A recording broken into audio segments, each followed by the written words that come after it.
हीअ आकाशवाणी आहे। हींअर अवां शाम दामोणी खां देश विदेश जूं ख़बरूं ॿुधंदा।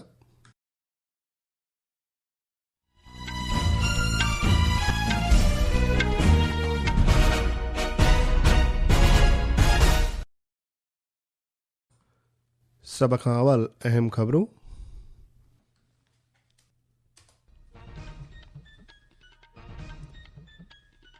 इंडिया AI इम्पैक्ट उच्च सम्मेलन जो अॼु शाम नई दिल्ली जे भारत मंडप में आगाज़ थींदो। 5 ॾींहनि जे इन सम्मेलन में 20 देशनि जा नेता शरीक थींदा। प्रधानमंत्री नरेंद्र मोदी अॼु नई दिल्लीअ में इंडिया AI इम्पैक्ट एक्सपो 2026 जो मुहूर्त बि कंदो। प्रधानमंत्री नरेंद्र मोदीअ ईंदड़ ॾहाके लाइ 3 अहम अग्रहिनि खे तय कयो आहे। इंतिखाबी कमीशन ओलह बंगाल जे 7 असिस्टेंट इलेक्टोरल रजिस्ट्रेशन ऑफिसरनि खिलाफ़ नियम इनहराफ़ी कार्रवाई करण जो हुकुम ॾिनो आहे।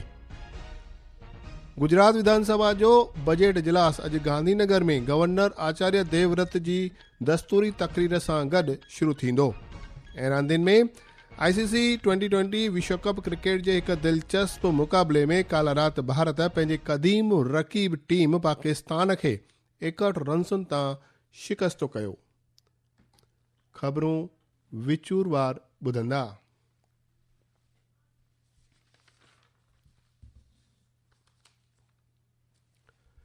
इंडिया AI इम्पैक्ट उच्च सम्मेलन जो अॼु शाम नई दिल्ली जे भारत मंडप में आगाज़ थींदो।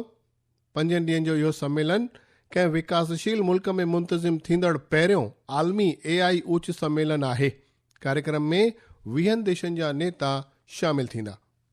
इन सम्मेलन में फ्रांस, ब्राज़ील, स्पेन, स्विट्ज़रलैंड ऐं श्रीलंका जे राष्ट्रपतिनि सां गॾु नीदरलैंड, मॉरिशस ऐं भूटान जे प्रधानमंत्रीअ समेत मुतहद अरब अमीरात जो शहज़ादो ऐं सेशल्स जो नायब सदर शरीक थींदो।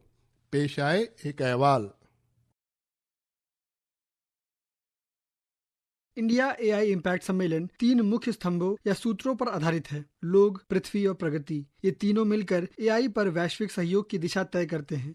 सम्मेलन की चर्चाएं 7 चक्रों या कार्य समूहों में आयोजित की गई हैं। ये चक्र मानव संसाधन, समावेशन, भरोसेमंद AI, विज्ञान, स्थिरता, AI संसाधनों तक पहुंच और आर्थिक विकास जैसे महत्वपूर्ण क्षेत्रों पर ध्यान केंद्रित करते हैं। इस सम्मेलन में 100 से अधिक देश सक्रिय रूप से भाग ले रहे हैं और 2 लाख से ज्यादा लोगों ने ऑनलाइन पंजीकरण करवाया है। यह सम्मेलन वैश्विक AI एजेंडा तय करने में भारत की महत्वपूर्ण भूमिका को मजबूत करता है और भारत को AI के क्षेत्र में वैश्विक सहयोग के लिए एक प्रमुख मंच और भागीदार के रूप में स्थापित करता है। सुपर्णा सेकिया के साथ अमन यादव, आकाशवाणी समाचार, दिल्ली।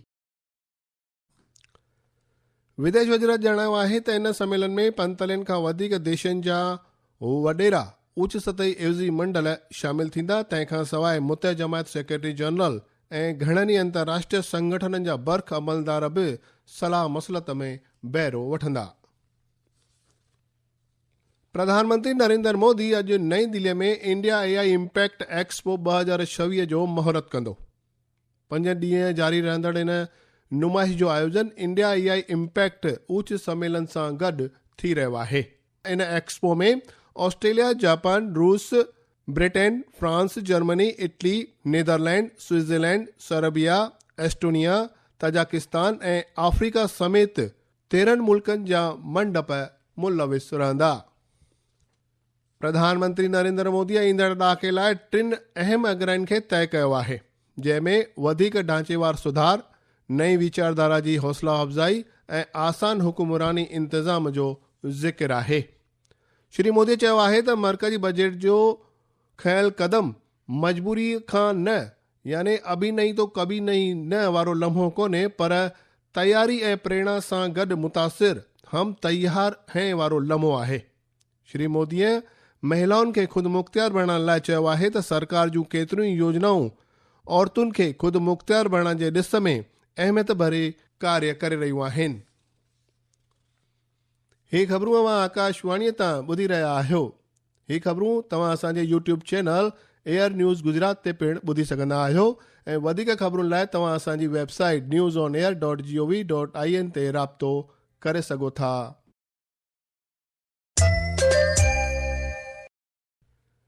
इंतखाबी कमीशन ओलह बंगाल जे 7 असिस्टेंट इलेक्टोरल रजिस्ट्रेशन ऑफिसरनि ख़िलाफ़ नेम ऐं हेराफ़ी कार्रवाई करण जो हुकुम ॾिनो आहे। नंदिनी चक्रवर्तीअ खे ख़त लिखी इन्हनि ख़िलाफ़ कार्रवाई करण जो फरमान जारी कयो आहे। पेश आहे हिकु अहवाल। पत्र में स्पष्ट रूप से कहा गया है कि मतदाता सूची के गहन पुनरीक्षण SIR प्रक्रिया में शामिल इन अधिकारियों के विरुद्ध गंभीर कदाचार, कर्तव्य की उपेक्षा और वैधानिक अधिकार के दुरुपयोग के साक्ष्य मिले हैं। इनमें कैनिंग पुरबा से 2 और सूती, मैनागुरी, शमशेरगंज, देवरा और फरक्का निर्वाचन क्षेत्रों से एक अधिकारी शामिल हैं। इस बीच सर्वोच्च न्यायालय के 9 फरवरी के निर्देश के अनुपालन में निर्वाचन आयोग ने SIR प्रक्रिया से संबंधित सभी आपत्तियों के निपटान के संबंध में कड़ा संदेश जारी किया है। राज्य के मुख्य निर्वाचन अधिकारी को लिखे पत्र में कहा गया है कि प्रस्तुत किए गए सभी फॉर्म 7 को तुरंत संबंधित ERO और AERO को भेजा जाना चाहिए। कोलकाता से संदीपन दास गुप्ता की रिपोर्ट के साथ समाचार कक्ष से मैं मुकेश कुमार। मुख्य चूंड कमिश्नर ज्ञानेश कुमार जी सदारत में इंतखाबी कमीशन असम में हिन साल थींदड़ विधानसभा चूंडनि जी तयारियुनि जो जाइज़ो वठण लाइ अॼु गुवाहाटी दौरे ते रहंदी। इन दौरे में चूंड कमिश्नर SS संधू ऐं विवेक जोशी बि शामिल रहंदा। 3 ॾींहनि जे दौरे दौरान कमीशन राज्य जे बर्ख अमलदारनि ऐं जुदा जुदा सियासी धुरियुनि जे एवजनि सां विचूरवार बैठकूं कंदी।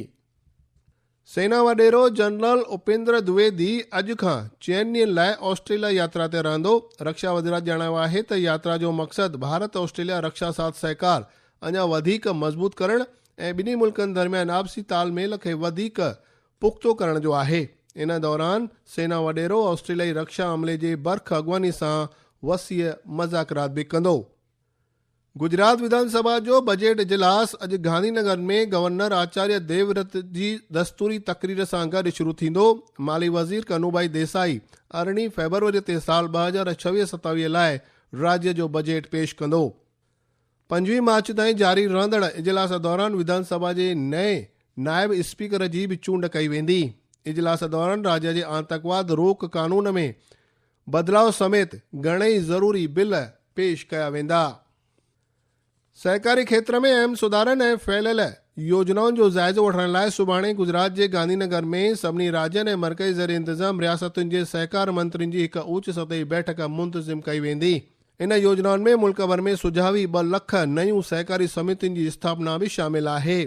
भाइजे पियो त इन बैठक में देश भर जे सहकार मंत्रियुनि सां गॾोगॾु वाधू मुख्य सेक्रेटरी ऐं मुख्य सेक्रेटरी तौरु सेक्रेटरी अमलदार बि शामिल थींदा।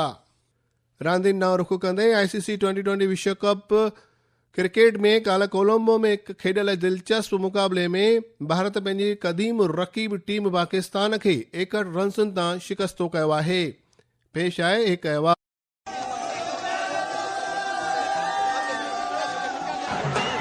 इस जीत के साथ ही भारत विश्व कप में सुपर 8 में जगह बनाने वाली दूसरी टीम बन गई है। वरुण चक्रवर्ती, जसप्रीत बुमराह, अक्षर पटेल और हार्दिक पांड्या ने 2-2 विकेट हासिल किए। वहीं तिलक वर्मा और कुलदीप यादव को 1-1 विकेट मिले। लक्ष्य का पीछा करते हुए पाकिस्तान टीम की शुरुआत बेहद खराब रही। हार्दिक पांड्या ने पहले ही ओवर में सलामी बल्लेबाज साहिबजादा फरहान को 0 रन पर आउट कर दिया। भारत का अगला मुकाबला 18 फरवरी को नीदरलैंड से होगा। कोलंबो से अहमद मोइन फारूकी की रिपोर्ट के साथ समाचार कक्ष से आनंद पाठक।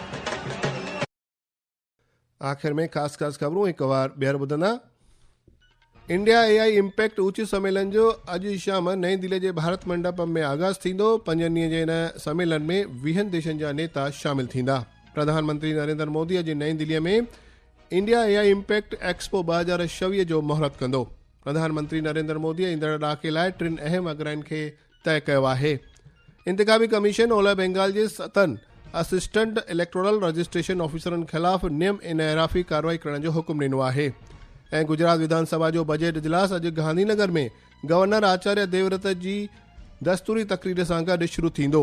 ऐं ICC T20 विश्व कप क्रिकेट में काल्ह राति हिकु दिलचस्प मुक़ाबले में भारत पंहिंजे क़दीम रक़ीब टीम पाकिस्तान खे 61 रन्सनि तां शिकस्तो कयो। आकाशवाणीअ तां सिंधीअ में ख़बरुनि जो इहो अंक हिते समाप्त थियो।